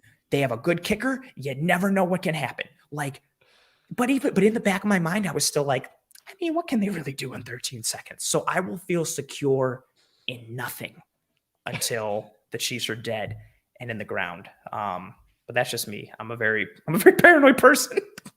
Head is always That's on a very, swivel. that's right. I'm just gonna have to make sure that, like, I know I'm just gonna have to make sure I try to get you to do everything that breaks all of your like typical superstition things to make the Bills lose now. So we're just gonna have to go out there. We're gonna have to poke and prod you during the entire game to see if we can get you to break the superstitions, man. I appreciate you for that, but I also hate you for it. But I respect it. That's what competition is. Iron sharpens iron, and you got to do whatever you can to break the will and the spirit of your opponent. And this week I'm your opponent, and I understand, your need to try and tear me down from the inside. But That's what I'm here for. that's what you are here for, and I respect you. We're also here to just give us some insight into the Kansas City Chiefs and join me to be able to talk ball and scheme and structure. You got a lot of positive comments that were cycling throughout the chat. Mike comes in and says, great guest tonight. Unless maybe, maybe Mike thinks I'm the guest. He was probably talking about me, but just in case, maybe he was talking about you. But no, in all seriousness, you were fantastic. The last time I had you on, you're someone who I gravitated towards on Twitter last year just because of the content you produce all year round too, draft time included. I just enjoy how you approach the game, how you see the game, how you break it down. And you fulfilled, all my wildest hopes and dreams and wishes tonight on this show with just how you showed up and absolutely crushed it. I enjoyed the hell out of, talking ball and scheme and structure with you tonight. And just in case, again, maybe some people tuned in late, they didn't see the intro, let people know where they can find you, what you do, and all that good stuff. Yeah, first of all, thanks for having me on. I thoroughly enjoy it. It's a great time. We went an hour and 15, and I could sit here and keep going forever if I didn't need a voice for this weekend as I head back to Kansas City. Unfortunately, not for the game, but I will be in Kansas City this weekend. It's got stuff to do, so I do need a voice. But yeah, thanks for having me on. Thank you guys for the comments. I enjoy it so much. You guys have some of the best fans and viewers out here that watch this stuff, so much appreciated. I work at KC Sports Network. Any KC sports that you need information on, we got you covered. I mostly do the Chiefs, a lot of college football too, but mostly the Chiefs. That's kind of where we started. So we have all the Chiefs stuff. To make it simplest, kcsportsnetwork.com, links to all of our written stuff, all of our YouTube videos, all the different podcasts and shows that we do. It's all right there. If you guys need anything on Chiefs, Royals, Missouri Tigers, Kansas Jayhawks. No, we don't care about the Kansas Jayhawks. Nice. Kansas State Wildcats, soccer, Sporting KC, any of this stuff, KC Current, we got you covered for you guys. And thank you so much for having me on. Yeah, most definitely. And, give Matt a follow on Twitter as well. What is it? At Maddie_KCSN? Yes, correct. Dang, nailed it. I have a great memory like an elephant, which is why I remember that 13 seconds and it eats away at me every single day of my life, but I digress. I always like to tell everybody, if you're a Bills fan, if you're just a Bills fan, right, you want to stay up on all the other teams in the NFL because you need to stay up on your enemy. You need to know what's up. So follow Matt for awesome Kansas City Chiefs information, knowledge, all that kind of stuff. But also, he's just a dude who knows football. And so if you enjoy football in general, his content is for you, regardless if he's a Chiefs guy or not. Matt, I will let you go. Safe travels this week. Thank you. I hope you enjoy yourself, but then I hope you're also miserable at the end because the Bills win. But nonetheless, I wish you the best. And maybe if the Bills and Chiefs meet in the playoffs, if they're destined to do this dance forever, like the Joker and Batman at the end of Dark Knights, maybe I'll see you around these parts again at some point.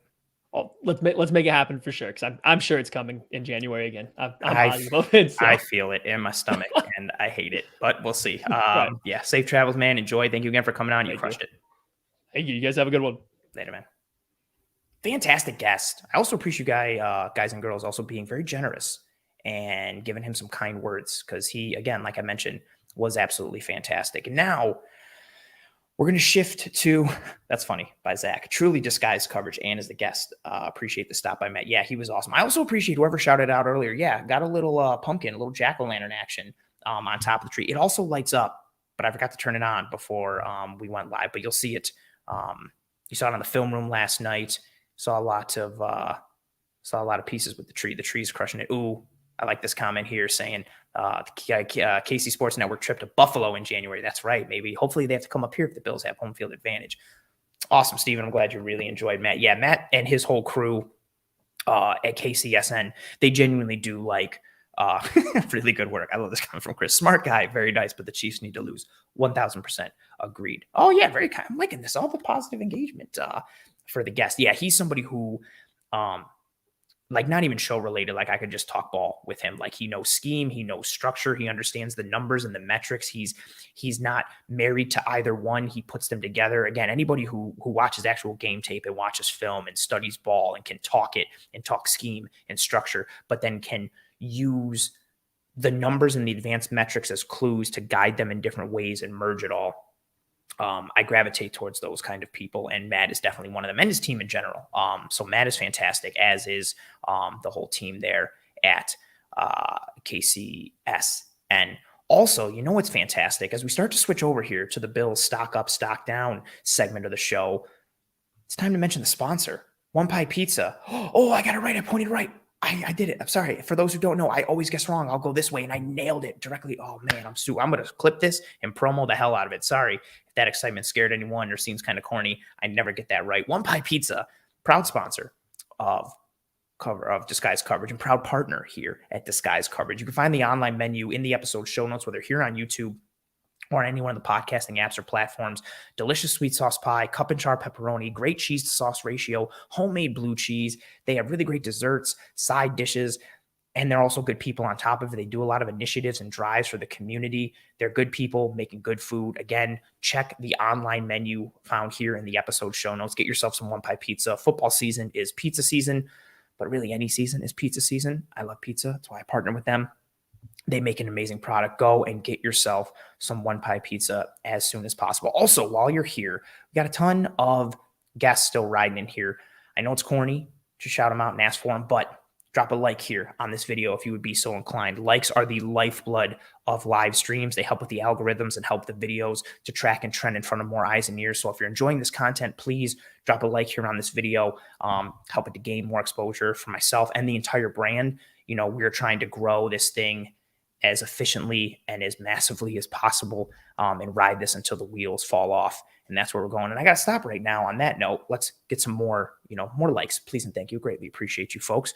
John, you were super generous last night in the Cover One film room with me and Kendall. And I appreciate you joining me tonight here on Disguise Coverage. John, thank you for being here. Thank you for the super chat. And John says, ran into an old school KC fan at a Benihana in Miami Beach. He took his 6-year-old grandson to the game last year. 13 seconds left. The kid was bawling. They leave, get to the car, hear the cheers of the field goal to tie it, and then listened to overtime in the car. Oh, that's wild. And then Chris says, yeah, oh man, can't believe they left. Oh, and John coming up saying the KC fan was good. That's an awesome story. I have a little, I'm sure tons of, Buffalonians have stories like these, but my dad and my uncle were at the Houston Oilers comeback game for the Buffalo Bills. They left at halftime, tried to get back in as the comeback started happening, but could not get back in. They both kick themselves to this day for leaving that game early and not being able to witness it live and in person. It is something that I relentlessly do not let them forget. Anytime they talk smack, I'll be like, oh yeah, remember that time when you left early from the greatest comeback in like arguably sports history, definitely in NFL history? Remember when you guys left? Oh, everybody does have their cross to bear from time to time. But now I type this banner because what we're going to talk about here is Buffalo Bills stock up and stock down coming out of this week 5 game against the Pittsburgh Steelers, a game that saw several positive performances, both from an individual perspective and from a team and scheme and position grouping perspective. What I also want to mention, you folks know again how we do engagement. Who's trending up for you right now? Who's trending down for you right now? It could be an individual player. It could be a specific position group. It could be coaching related. It could be anything and everything. It could be scheme. It could be structure. It could be play calling. It could be situation specific. What is trending up for you? What is trending down for you right now? Why? Do you agree with the ones I'm going to give? And also let me know yours in the chat so I can pull them up and we can talk about all these things. Oh, John giving more details about that old school KC fan, saying the guy had photos with his kid at the game in Arrowhead and he was legit. Oof, that's rough, man. Because that's a moment for Kansas City fans. Granted, they didn't end up winning the Super Bowl, but that's a game that you'd want to like tell your grandkids and your kids and all that. Man, you left and then listen in the car. But that's also kind of a cool memory at the same time. But that's wild. Oh, awesome from John here saying, excellent guest. I love Chiefs Nation, but I love the Bills more. Go Bills. That's right. That's right. Oh, awesome comment here from Bruce saying, I watched every single game until the last second, even when they were blown out. Yeah, I'm a bit of a masochist myself. I second that notion, but such is life. Oh, nice comment here for some stock up. Cook and Shakir stock up. Yes, I was very impressed with Khalil Shakir. Almost made my official list for tonight.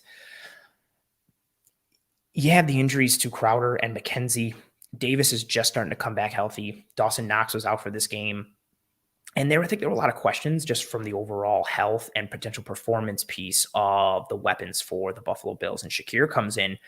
I thought he gave really quality snaps right from the get-go. That, night he goes up in Moss's Devin Bush in the middle of the field in roughly triple coverage to pull up that throw down from Josh Allen, a throw that I think Josh only makes because he has the faith in Shakir to go up and get it and make a play, and Shakir does go up and get it and make a play. Has the touchdown where Josh underthrew that ball a little bit on that deep over and man coverage. Shakir comes back to it, pulls it away, breaks the tackle, gets into the end zone.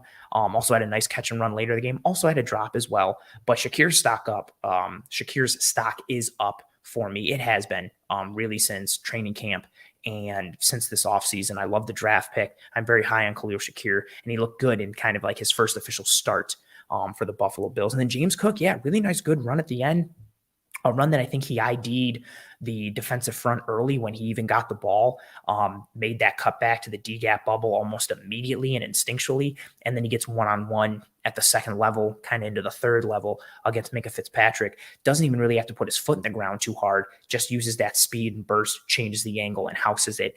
This is a game where I would like to see potentially, some more James Cook get involved after, a good game last week, and also because of what the Chiefs have from a DVOA perspective against running backs in the passing game. As I scroll through my notes right now to find it.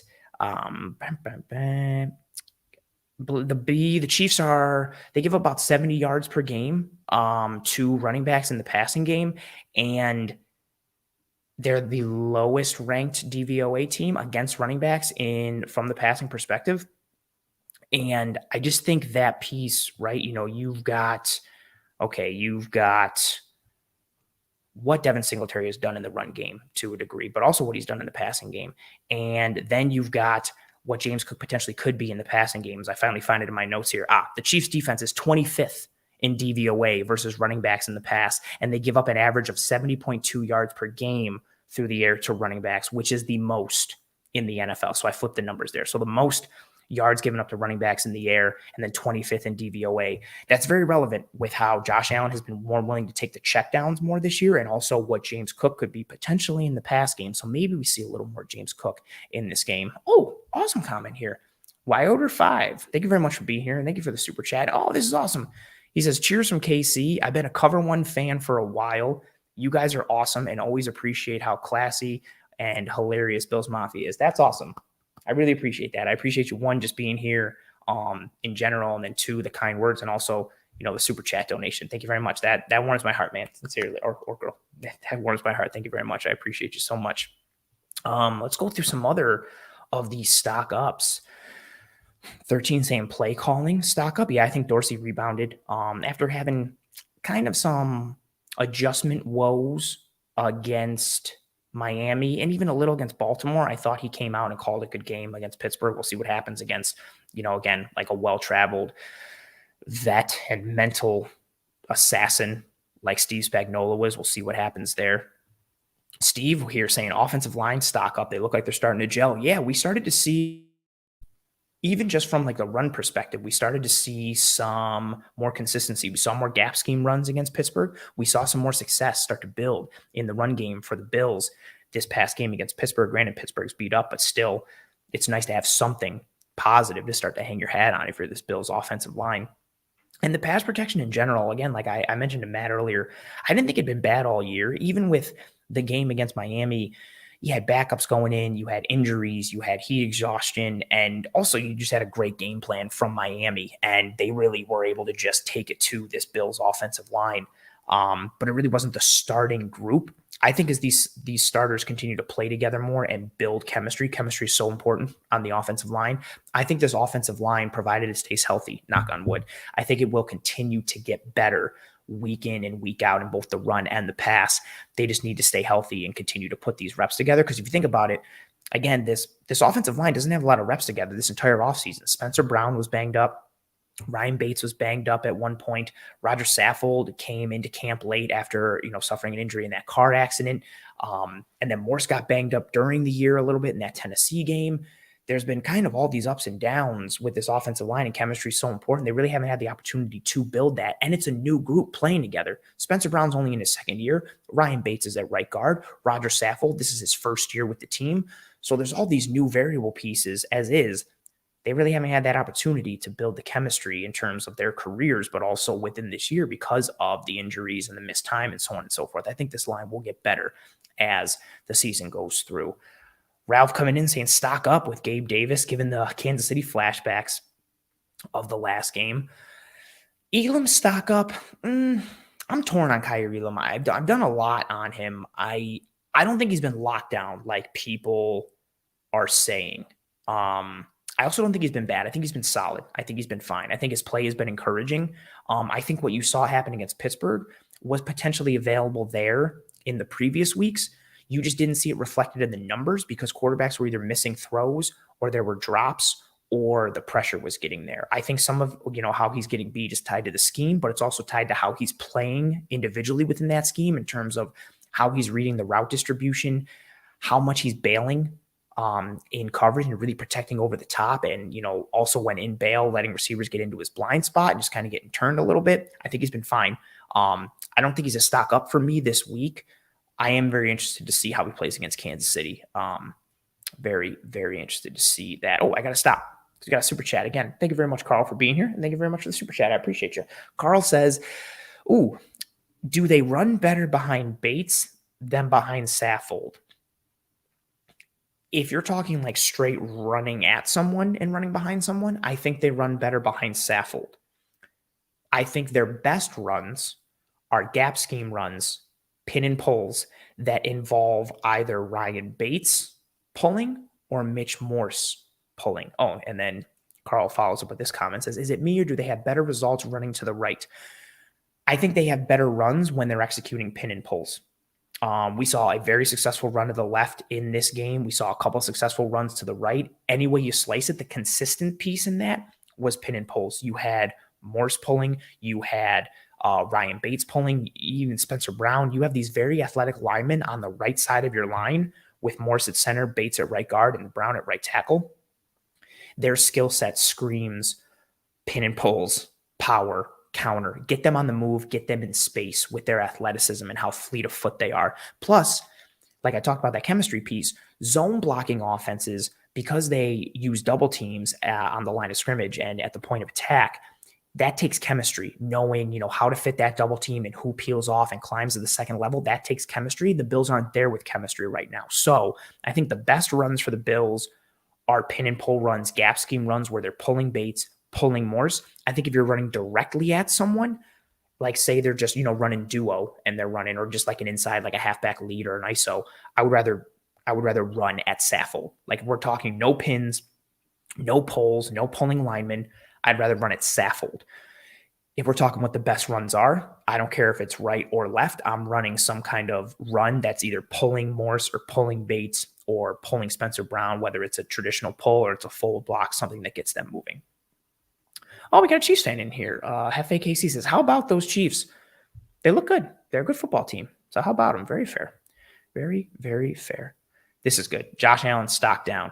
They replaced him with Keenum. I want to get into some of my guys now for stock up. Feel free to keep throwing them up, stock up and stock down as we start to go through here. I'm going to continue to bring up comments as we go through. Big stock up for me. He's somebody I've talked about a lot on Twitter. Actually, a quick question here from Bruce saying, do you think their short yardage and goal line plays are still in trouble? The numbers aren't as bad as we think they are in terms of their success in short yardage on third down and fourth down. That being said, I don't have a ton of faith in this team to get, like if it's 3rd and 1 or 3rd and 2 or 4th and 1 and 2, whatever, 3rd and goal from the 1 or the 2, whatever, you try that 3rd and short yardage and situation and goal lines or whatever. I don't have a ton of faith for them to get it if they run the ball with a running back. And honestly, it doesn't matter who the running back is. I don't have faith in the running backs to make a play, and I don't have faith in the offensive line to elevate the play of the running backs at this point. So I don't know if I would use the verbiage that I think they're still in trouble, but I don't have faith holistically and completely. I will say that it's not as bad as everybody thinks it is, but no, I don't have faith in that perspective. If it's 3rd and 1 or like 3rd and goal from the 1, I'm sweating and I'm nervous. But then again, I'm paranoid, so maybe that's just me. But yeah, I don't think I've seen enough from the film to make me think that that issue is completely behind them, and that they're trajecting upwards holistically with that type of package. Within that, on the flip side of the ball, somebody who I've talked about a ton on Twitter, I've talked about him in the film room and on Disguise coverage as well. Daquan Jones continues week after week to flash against the pass, which is just icing on the cake. He wasn't brought in to be a pass rusher on the inside, but he is. He's reading and executing off of stunts in 2-man games, and he's getting pressure as a looper on the outside. You're seeing him collapse the depth of the pocket on the interior, which is going to be huge against a quarterback like Patrick Mahomes, because if you get that outside pressure, right, if you get those outside rushers, if the quarterback can just step up and escape out the front door or the back door, you're done. You need that interior pressure to influence the depth of the pocket, so you hem that quarterback in and you compress the pocket and they have nowhere to go. Daquan Jones has done that in the pass rush so far these first 5 weeks of the year. But then from a run perspective, he's playing gap and a half at times. He's taking on double teams. He's strong at the point of attack. Even when he loses, he's pinballing off guys and getting back into his gap. He has been an absolute force, and he's someone who unlocks the play for others. His play on the interior unlocks Tremaine Edmonds and Matt Milano and Von Miller and the rest of the defensive line. He has been such a strong addition this offseason. We talked about him in the film room as a potential target before free agency. We lauded that signing after free agency and broke him down. Really good signing for the Buffalo Bills. And Daquan Jones' stock continues to go up for me, which is really saying something because I already value him highly and he keeps pushing it up. He's kind of like GameStop stock at this point where he just keeps going up and up. So I am buying big time into Daquan Jones to the moon. Also, Damar Hamlin, this safety position, I think it's fair to still have questions about it. You lose Micah Hyde, you lose an all-pro safety. How do you replace somebody like that, especially one as versatile as Micah Hyde? He and Jordan Poyer are arguably the 2 most versatile safeties in the NFL, and they're so key to this defense. And you see what Hamlin is doing in the pass and in the run, and he's making heady plays. He's blitzing well. His tackling is showing up well. I think he's a better pairing with Jordan Poyer than Jaquan Johnson. I think Jaquan Johnson is, although Poyer and Hyde are both very versatile and they can do everything, Poyer is more in the mold of Jaquan Johnson and Hamlin is more in the mold of Micah Hyde. I still think they're all holistically different players, but I think the Hamlin-Poyer pairing works a bit better given their skill sets. Hamlin's ability to play single high in the post, to play split safety, to come down and cover in the slot, play in the box, which has improved a bit. His ability to blitz, he's fearless coming forward. I think his stock is really trending upward and at a position where you need it to be, because you can make the case that injury to Micah Hyde, although teams can cover up safety play, that could have been debilitating for this defense, given how important he is and given the opponents that the Bills play and what is going to be asked of them. So I think Damar Hamlin's stock is real up after these last 2 performances, but especially against Pittsburgh. A lot of quality plays, a lot of heady plays. He has one on a cover 3 snap on a 3rd down where, he's screaming to the flat to take Najee Harris on, Steelers just run like slant flats, and he's screaming down there, but he stops in the passing window on the slant because he's reading Kenny Pickett, and he hesitates just a little bit just to make sure Pickett doesn't throw the slant. And then as he sees Pickett start to throw down to Najee, he clicks back, gets down there, and gets the first hit on Najee. The Bills defense rallies and tackles. Hamlin, his stock is up for me. Daquan Jones as well. Somebody mentioned it earlier, like, is anybody's stock down? It's hard. There's a lot of, obviously there's more stock up than stock down, but I think we really hit the big ones as of this point. Khalil Shakir is up there for me. Daquan Jones, Damar Hamlin. I think we're starting to see positive trends for a lot of players and position groups as well. And a stock down that has been consistent for me on the show since the start of the year. Well, really not week 1, mainly since week 2, was the run game. I think even that was a stock up We saw, again, like I mentioned earlier, more success in the run game for the Bills with this gap scheme attack, running pin and pulls, getting Morse and Bates and Spencer Brown out on the move and out in space. Devin Singletary works well off of those kind of runs. I think you are starting to see some of that start to click a little bit, which is important because, again, the Bills need a pivot in that regard. Someone else whose stock is up, I wanted to pull up a comment here. Quentin Morris. This comment from Elishar says, stock up. Quentin Morris. It looks like he has a lot of upside. Catches well, blocks well. Yeah, he's a former wide receiver. Obviously never seen a ton of time as a starter in the NFL, and a lot was asked of him in this past game. He got a significant amount of snaps there with Tommy Sweeney and with Dawson Knox being out. He was asked to block. He struggled at times, but also looked good at times. But you saw his benefit in the passing game. He can run routes like a wide receiver for his position, being a tight end. He's a mismatch against linebackers, whether it's in the slot and in the middle of the field or you split him out wide. He has the one from the slot on Devin Bush where he extends over the middle, full extension, brings it in, gorgeous catch. But then you also had one where he split out to the bottom of the screen. He's out wide. Steelers are in man coverage, and Robert Spillane, the Steelers linebackers, in one-on-one coverage with him. He runs kind of like a sluggo and gives, it's a shallow sluggo though, and he gives the hard jab, the jab, and the head fake, and just pops, gets Spillane to stop his feet for a half a second, and it blows by him.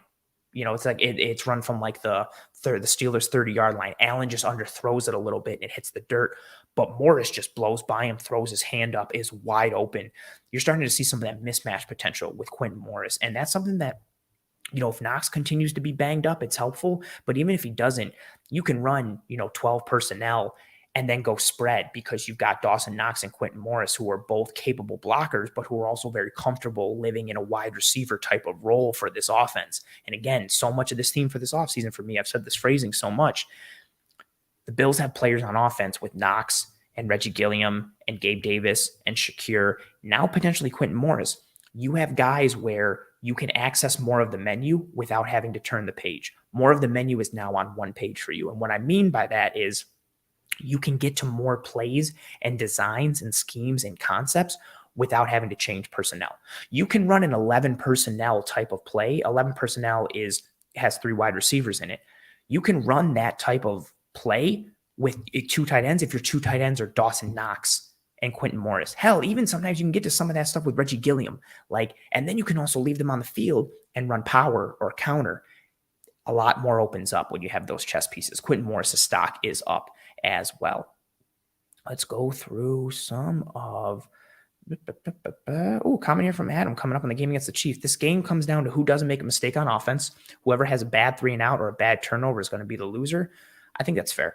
I think what did the Chiefs in week 5 was them turning the ball over. Mahomes had the interception to Rousseau. He had the deflection off Hill and the pick 6 from Micah Hyde. They had the turnover on special teams, just not what you want to see. And then the Bills in the playoff game, they had some 3 and outs and it got them behind the 8 ball. I think that's a very fair point. Oh, got to switch because Mad Hatter Pro, Tim P, thank you very much for being here. Thank you very much for the super chat. I appreciate you. Tim says stock up, and he says he's late to the show. That's okay. That's very fair. But he says it may have been said, but stock up Hamlin and Jaquan Johnson. They are not Hyde Poyer, but they ball out to a lesser splash style. I did talk about DeMar Hamlin a bit, and I think you're spot on. He's really stepped up and been efficient in his style of play, and he's executing. But I like your point in Jaquan Johnson. He starts opposite of Hamlin this past week against Pittsburgh, and he has a more limited skill set with what he does, but he still does some things very well. It's just more limited to plays around the line of scrimmage and around the box. He is solid coming up in run fits. He's solid coming off the edge. He had a couple plays where he's just crashing down and wrecking the interior for runs that is causing Najee Harris to bounce some runs outside, and then the defense is rallying and tackling and just making plays. Jaquan Johnson is a dog around the line of scrimmage. I hate to use that phrase because so many people use it now, but he's violent, he's forceful, he's physical, he plays with tenacity. He is more limited athletically and from a coverage perspective, especially as you get further away from the line of scrimmage, which is why I think the Bills have started to move towards Hamlin being that second safety to pair with Poyer. But yeah, to your point, I think Johnson's stock After getting burned on that 3rd and long a bit on that cover 2 look against Miami, I thought he rebounded, had some good coverage reps, but also had some good reps in run support as well. And it's nice to know, again, neither of these guys are Hyde or Poyer, like you said, but it's nice to know that you've got some pieces and some depth pieces that can be functional when they come in. They're not a liability. They're not a vulnerability. So I think that's very, very well said. Oh, Chris with a good comment here. Stock up for player development. This is a cool concept for stock up. Tyrell Dodson, Dane Jackson, DeMar Hamlin, Jaquan Johnson, Quentin Morris, Khalil Shakir, all late round picks who have morphed into quality depth. Yeah, you've got undrafted free agents and late round draft picks on that list right there. The Bills are getting a lot from their depth players. Hell, let's throw some defensive linemen in there too. Let's talk about Brandon Bryant. Let's talk about Prince Amelia. Somebody even who I like in Ilianku, who hasn't had a chance to play this year. They're getting contributions from anyone and everyone, whether it's 2nd, 3rd, and 4th stringers, all the way down to the practice squad guys. The Bills have done a good job acquiring depth and using it functionally. And I think there's a bit of a knock on this organization for, some potential misses in higher rounds. The Cody Ford pick. AJ Epinesa stock is another one who I continue to talk about. His stock is up, but I think some people were down on him, even down on Basham at times, maybe even the running backs. But you look at holistically what the Bills have done from a pipeline perspective in terms of drafting and signing and bringing young guys in. They develop talent and they find guys in a variety of spots with a variety of ways, whether it's, money or bringing guys in off of waivers or late round draft picks. They coach these guys up and they get the best out of them. And a lot of it is the fit, right? They know what they want from a skill set perspective and from a mentality perspective, who a person is in terms of their work ethic and their character and their identity. They know what they're looking for. They know what they want, and they use that to bring the right people in and they get the best out of those people. But I think that's an awesome, awesome point. Follow comment here from Tim saying, I am slightly concerned with the Chiefs run game. It's sneaky good. Myself and my awesome guest from the KC Sports Network, Matt Lane, we talked about that earlier in this game and what the Chiefs offensive line can do, what the Chiefs run game can do, and how that changes things with how this game goes. Excellent comment, Tim. But yeah, we most definitely spoke about that piece. And with that being said, I'm going to throw up the banner that says toodles, you guys, because I think we're starting to wind down here on this show. This episode was tremendous. Again, huge shout out to Matt Lane. Actually, I should say before, because I know people usually start to leave once I throw up the toodles. If you haven't dropped a like on this video, please go and do that now. If you like this content, it goes a long way towards helping myself and the entire team to track and trend in front of more eyes and ears. I know I say this every week, and then I always say this, that I say this every week, and I say that every week, and I know it's corny, and I hate myself for it, but it goes a long way, sincerely, towards helping us to continue to grow and ride this thing until the wheels fall off. So before you go, please drop a like on this video, please, and thank you. Major thank you and shout out to my guest for the first portion of this show, Matt Lane from KC Sports Network. Go and give him a follow on Twitter. Again, it's important to stay up on all the teams in the NFL, even if you're just, a Bills fan. You need to know about your enemy. You need to stay up on your enemy, know thy enemy, but also just from a person perspective. Oh, awesome. Bruce says, I just liked it. Thank you very much for liking the video, Bruce. I appreciate you. Just from a knowledge perspective in football, Matt knows ball. He knows how to break it down. And you can always tell how much someone knows about something by how they're able to simplify it and speak it to people who may not know. He knows what he's talking about. He breaks it down in really informative and entertaining ways. Their whole team at KC Sports Network is fantastic, but, I'm a huge fan of Matt's. Go and give him a follow. And again, major thank you to him showing up and helping me through on the first part of this episode.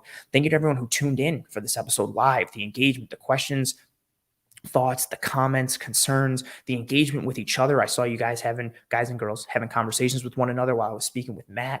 The questions for me, the comments, and the follow-up. I love the community that we have here, and I'm greatly appreciative of that. So thank you very much for tuning in and the engagement. Thank you very much for the kind words for Matt. Thank you very much for the super chats, anything and everything. It's greatly appreciated. Again, if you are here, please drop a like on this video. Please subscribe to Disguised Coverage. If you're listening on one of the podcasting apps or platforms, please rate and review on Apple Podcasts, Spotify, whatever have you. Please subscribe there as well. Also, word of mouth helps. Tell your family, your friends, your loved ones, all that kind of stuff about this show, about the channel, about the network. Again, that's sometimes word of mouth is the best way to, spread information, and that's tremendously appreciated as well. If you hated this show and this episode, if you hate me, I understand. Tell your enemies about the show, because sometimes a view's a view and a listen's a listen, download's a download.